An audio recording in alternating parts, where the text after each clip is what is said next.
Asia cup ও Netherland সিরিজের জন্য সিলেটে অনুশীলনে ব্যস্ত লিটন দাসের দল মঙ্গলবার খেলবে প্রস্তুতি ম্যাচ। গত 6 আগস্ট থেকে চলছে টাইগারদের অনুশীলন ক্যাম্প।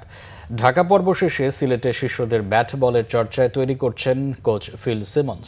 আগামী 9 সেপ্টেম্বর থেকে আরব আমিরাতে শুরু হতে যাওয়া এশিয়া কাপ টি-20-তে অংশ নেবে বাংলাদেশ। তার আগে নেদারল্যান্ডসের বিপক্ষে খেলবে 3 ম্যাচের টি-20 সিরিজ। সিলেট আন্তর্জাতিক স্টেডিয়ামে 30 আগস্ট, 1 ও 3 সেপ্টেম্বর হবে ম্যাচগুলো।